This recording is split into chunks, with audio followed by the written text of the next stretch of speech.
de cette édition, le ministère de la Culture a présenté aux acteurs culturels les outils de structuration du secteur de la culture au Mali. Des outils qui permettent d'identifier, de cartographier, promouvoir et professionnaliser les acteurs. Les détails dans un instant. La jeunesse de l'arrondissement 6 du district de Bamako est mobilisée dans la lutte contre le terrorisme. Elle a organisé une journée de don de sang et sensibilisé sur le sujet en soutien aux forces armées maliennes. Les détails dans cette édition. Il sera question de l'assurance non-vie dans cette édition. Accidents de circulation, dégâts matériels, sinistres liés à l'habitation. Les assurances non-vie proposent différentes formules pour protéger les personnes et leurs biens. Mais que couvrent-elles réellement? Les détails dans cette édition.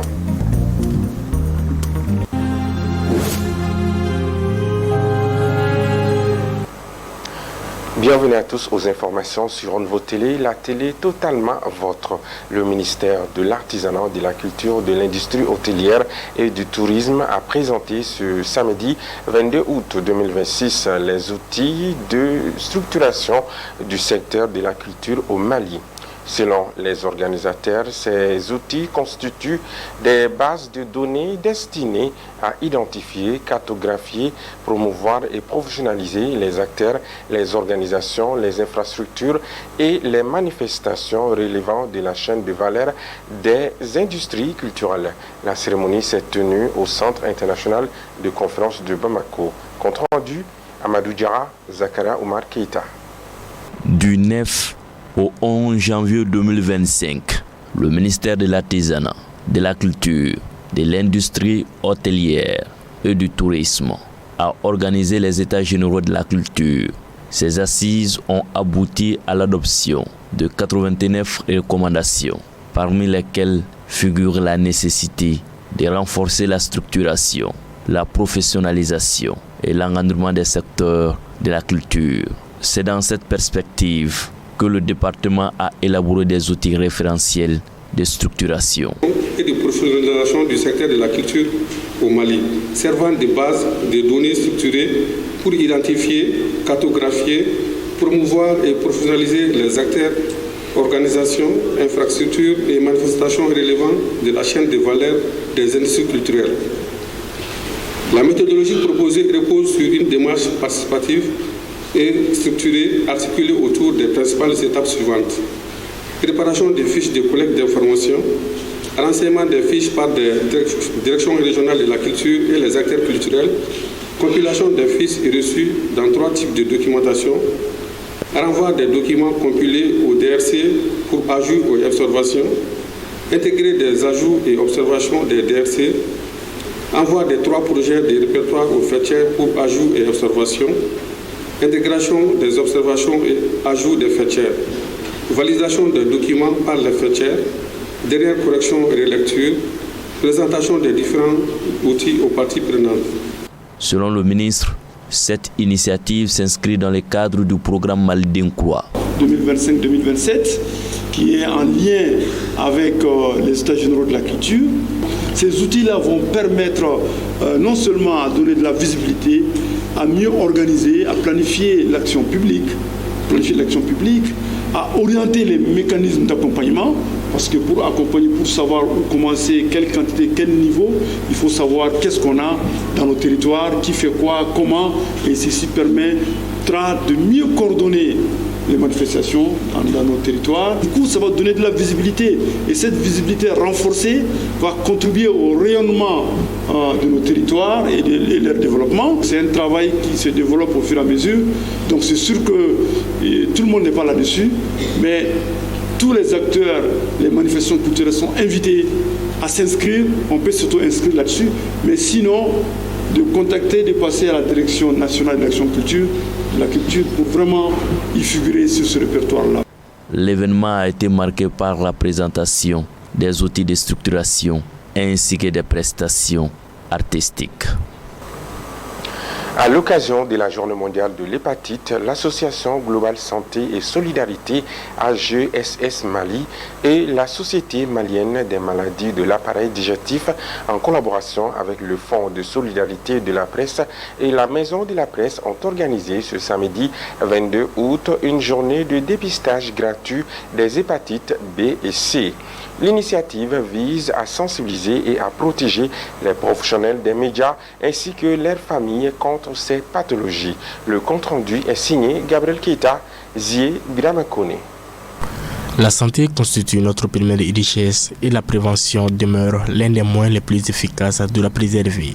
Les professionnels des médias, compte tenu de leurs engagements quotidiens, peuvent être amenés à remettre à plus tard leurs préoccupations de santé. C'est dans ce contexte que la Maison de la Presse a ouvert ses portes pour accueillir cette journée de dépistage gratuite des hépatites B et C, organisée par la Société Globale Santé et Solidarité AGSS Mali et de la Société malienne des maladies de l'appareil digestif SOMAD, en collaboration avec le Fonds de solidarité de la presse. Alors AGSS Mali, ce que nous faisons n'est pas du tout compliqué. Nous constituons juste un petit trait d'union. Nous nous sommes dit, la meilleure façon de sauver les Maliens, c'est de donner la parole aux journalistes pour expliquer ce que c'est que les hépatites B et C. Alors nous avons fait tout simplement une mise en relation. La SOMAD, à travers cette activité, reste fidèle à ses objectifs, et des objectifs fixés par les plus hautes autorités du Mali, à savoir vaincre ces maladies-là d'ici 2030. Les hépatites virales constituent encore un réel problème de santé publique. Elles peuvent évoluer silencieusement et malheureusement pendant plusieurs années, sans symptômes apparents, tout en provoquant progressivement des complications graves, notamment la cirrhose et le cancer du foie. C'est pourquoi le dépistage revêt une importance capitale. Dépistage simple, mais d'une grande importance pour la prévention et la prise en charge précoce des hépatites. Dès 8 heures, des hommes et des femmes de médias, accompagnés par certains de leurs proches, ont pris d'assaut la Maison de la Presse pour se faire dépister. Cette initiative, qui permet de rapprocher les services de santé aux professionnels des médias et de leurs familles, est saluée par la Maison de la Presse. C'est précisément à cette exigence que le Fonds de solidarité de la presse entend répondre. Notre conception de la solidarité ne saurait se limiter à une assistance ponctuelle lorsqu'un confrère traverse une situation difficile. Elle doit s'inscrire dans une démarche durable fondée sur 3 principes essentiels. Et ces 3 principes sont prévenir, accompagner et protéger. Celui qui pense à identifier votre état de santé a pensé à soigner votre famille.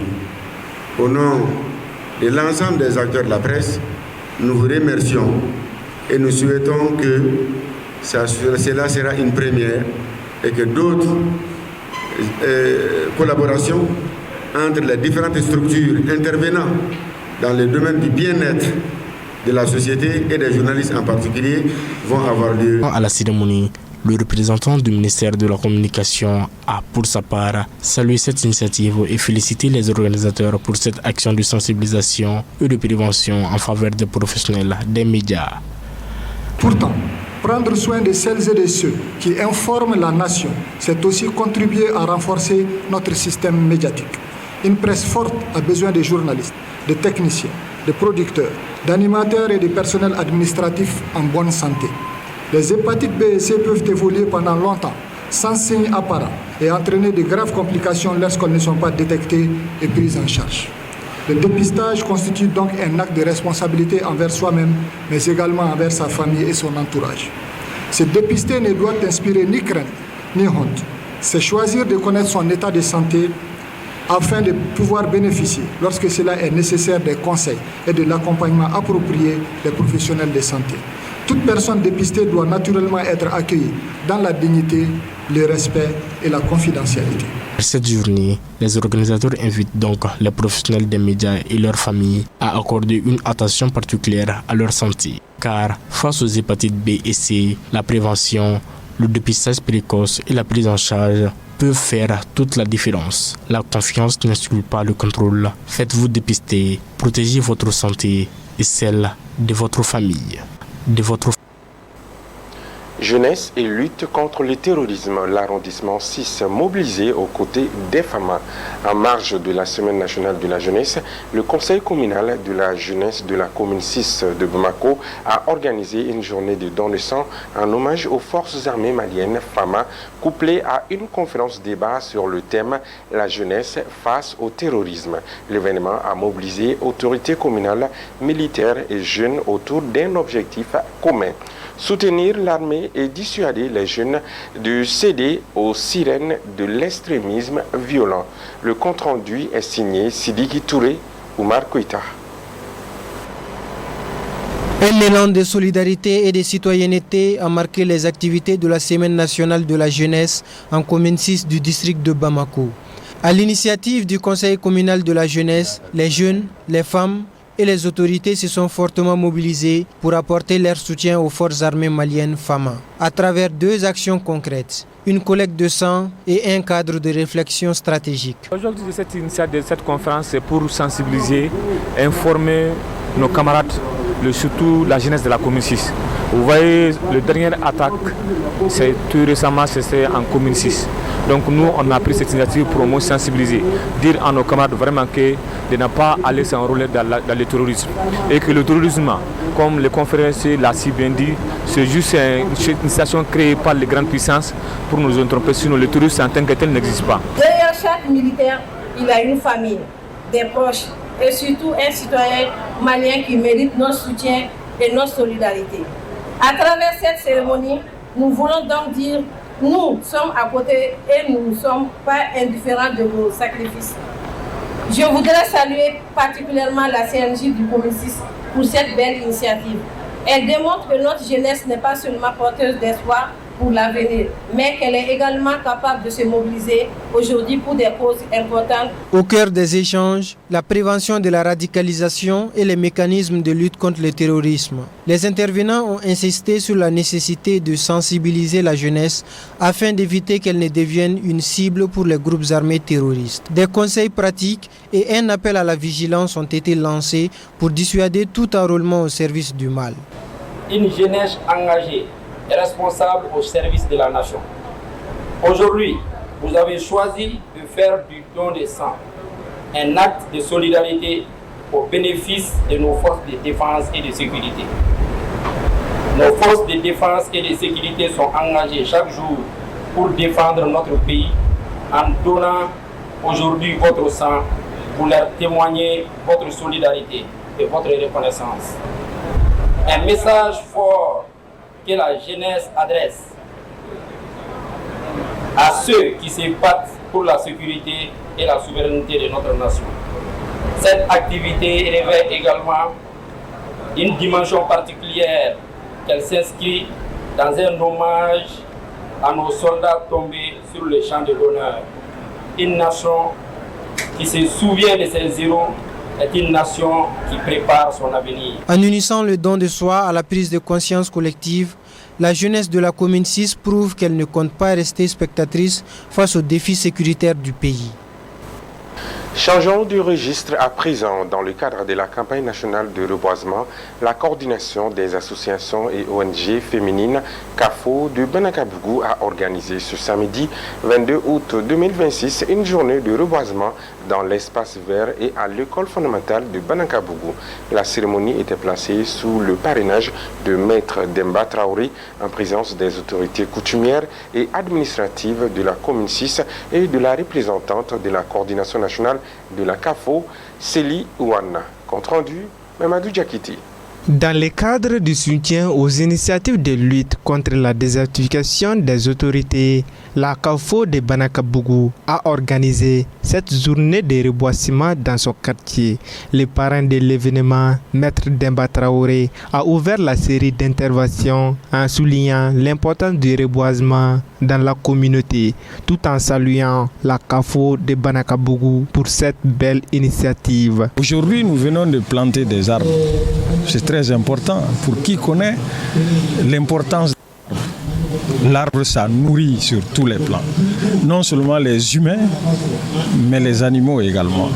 On ne peut pas citer tous les avantages qui sont liés à un reboisement, une plantation d'arbres. Donc c'est pourquoi je suis très très ravi, très fier de ces dames de la CAFO qui ont pris cette belle initiative. Pour sa part, la secrétaire générale de la CAFO, représentant la présidente nationale, a insisté sur le rôle vital de l'arbre dans la vie de l'homme, d'où l'initiation de cette campagne nationale de la CAFO. C'est pour restaurer les sols, pour lutter contre le changement climatique, les méfaits du changement climatique, pour vraiment donner un cadre de vie aux populations.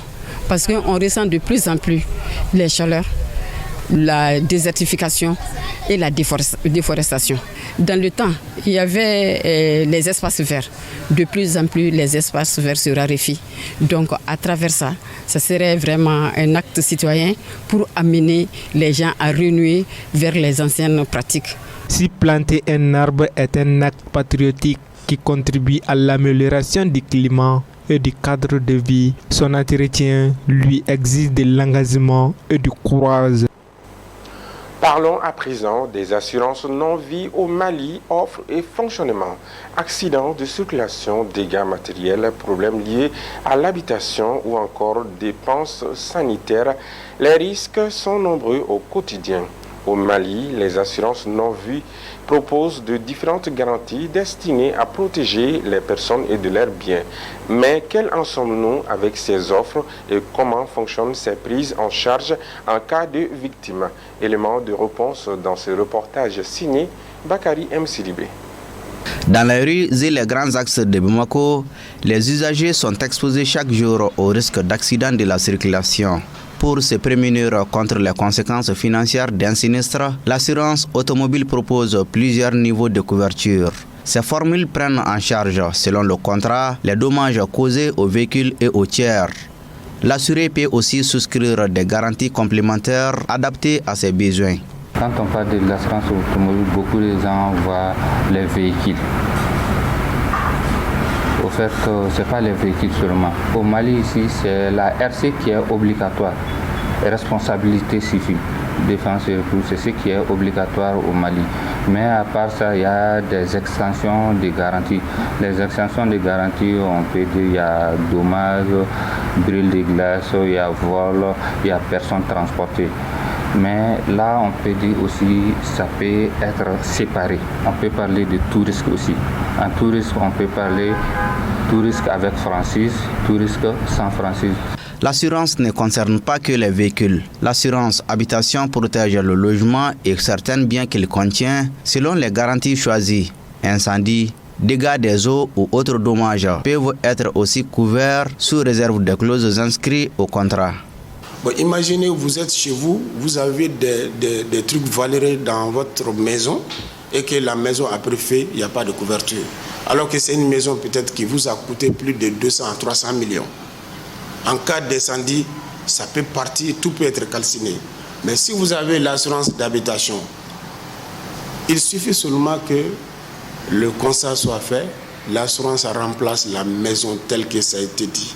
Parce que dès la souscription, on a des questionnaires à vous soumettre pour vous demander quels sont les trucs valeureux dans votre maison. La maison vous a coûté combien? En matière de santé, certaines assurances maladie participent à la prise en charge des patients des dépenses médicales. Cette couverture fonctionne généralement par remboursement ou prise en charge directe, souvent en partenariat avec les structures sanitaires agréées. Généralement, c'est juste pour les frais médicaux, les soins et puis l'achat des produits pharmaceutiques. Nous avons déjà des cliniques en place qui sont déjà partenaires avec nous, les pharmacies également. Si vous avez ce contrat, on va juste vous remettre votre carte santé. Il suffit que vous vous rendez seulement dans des services agréés seulement, les cliniques, la pharmacie. Vous avez accès direct à votre demande. Lorsqu'un sinistre survient, l'assuré doit prévenir sa compagnie rapidement dans les délais indiqués au contrat. Une déclaration est enregistrée et un dossier constitué avec les pièces justificatives. Si les dommages sont couverts, les modalités d'indemnisation ou de réparation sont alors précisées conformément au contrat. Il y a plusieurs des cas, on voit des assurés qui font des accidents, ils prennent leur véhicule et puis ils appellent les assureurs. Tout d'abord, il faut appeler la police. Il faut appeler la police avant d'appeler ton assureur. C'est après les constats, la police va vous délivrer une déclaration. C'est avec cette déclaration, vous allez passer chez ton assureur. Il va prendre la déclaration. Ensuite, le reste du dossier, ça se suit petit à petit. Il faut toutefois être patient. Certaines prises en charge peuvent prendre du temps. Les procédures administratives, les expertises, la transmission des pièces et d'autres contraintes expliquent parfois ces délais. Le retard pour nous, c'est nous on attend seulement que le PV soit à notre niveau. Alors que le PV est établi à la police ou à la gendarmerie. Le service qui a fait le constat, c'est ce service-là qui doit délivrer le PV. Et généralement, c'est là-bas qu'on prend le process est vraiment retardé parce que en tant que ces agents-là n'ont pas établi réellement les faits, nous on ne peut pas comprendre qui a raison, qui n'a pas raison. Dans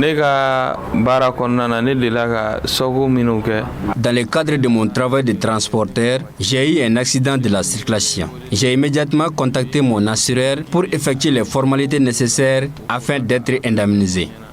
L'assurance m'a bien accompagné et guidé dans les démarches pour me permettre de faire valoir mes droits. Pour éviter les mauvaises surprises, les professionnels recommandent de bien lire et comprendre son contrat avant de souscrire. Garantie, exclusion, franchise, plafond, obligation de l'assuré et délai de déclaration, autant d'éléments à examiner avec soin. En tant que vous avez votre source de revenus, vous pouvez souscrire à ces produits-là. Il suffit seulement de donner votre nom, prénom. Voilà, si vous voulez payer à travers votre compte, vous allez nous fournir seulement les informations concernant votre RIP, c'est-à-dire il y a un document que vous allez remplir et ce document-là va être envoyé à la banque et la banque est obligée de faire le prélèvement chaque mois sur votre compte, le montant que vous avez dit dans l'ordre de virement. Automobile, habitation, santé, les assurances non-vie constituent une protection contre les conséquences financières des aléas du quotidien. Pour en tirer pleinement parti, choisissez des garanties adaptées et respectez les procédures prévues en cas de sinistre. Mieux vaut être assuré que jamais. Et cet avis de recherche avant de boucler cette édition, Aïba Kane, une ressortissante guinéenne âgée de 44 ans, est portée disparue depuis le 17 août 2026 à Sikroni-Sourabougouni. Elle ne se jouit pas de toutes ses facultés mentales. Toute personne l'ayant perçue ou disposant d'une information susceptible de permettre de la retrouver est priée d'appeler au numéro suivant, le 79 03 11 85 ou le 90 46 80 63 ou encore le 93 49 99 90. Et c'est ce qui m'a fait à cette édition. Excellente soirée à tous. Que la paix et la grâce de Dieu soient sur le Mali. Amen. À bientôt.